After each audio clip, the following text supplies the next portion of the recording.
After 16 seasons, it garnered 30 Emmys rather, and 100 other awards. If you don't know what program we're talking about, just ask someone who's between the ages of 3 and 5. They'll tell you it's a show with an oversized canary and a real grouch as it stars. News 12's Frank Boris has more on the show that just recently celebrated its 17th anniversary. 9 o'clock in the morning, and for 3-year-old Jessica Lawless of Bridgeport, that means one thing. It's time to tune in to one of the most successful TV shows in history.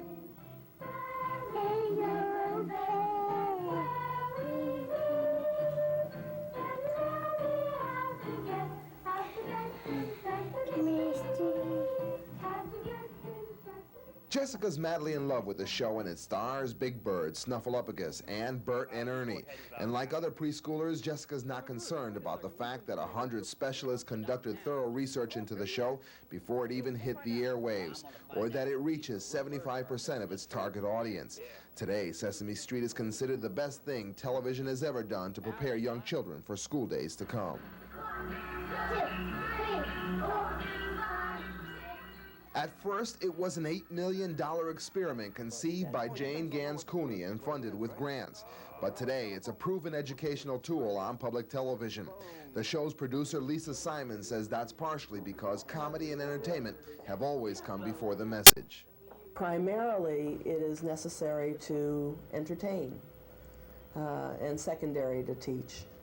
If you lost your audience, then it doesn't matter what you're teaching them.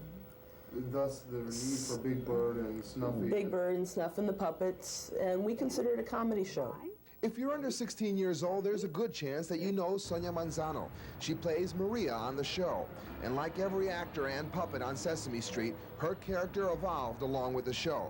At first, she was a Hispanic teenager, then the female construction worker during the feminist 70s, and now she's the co-owner of the Fix-It shop. Manzano says the show has been most successful in making children aware of the world around them. Once a child sees like a Latin, a black person, a handicapped person, that's on television, it makes it legitimate. So it's not like a big thing anymore, and really that's the point. If you've seen Sesame Street, you know the show has a distinct urban flavor, and for good reason. It was a disadvantaged youth from America's cities that the producers wanted to reach. However, the producers say children from the rural areas gain as well.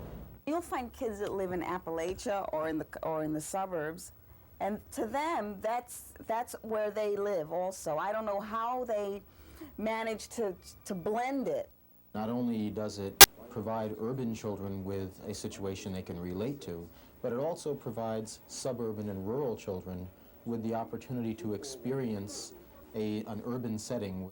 Even though the show has a formula that works, it continues to evolve, including such things as bilingual programming. Ajá, sí, soy yo. Hola, yo.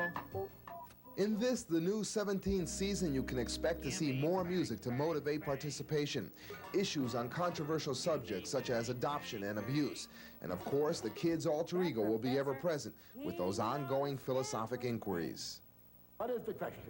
Why do we have knees? We have knees because then we don't wear out our shoes. That's why we have knees. You see, if you don't have knees, then you're going to walk like this. Dum, dum, dum, dum, dum, dum. As we stay current, and as long as we do upset some people every once in a while, we'll still be happening, yeah. On Sesame Street in New York, I'm Frank Boris, News 12.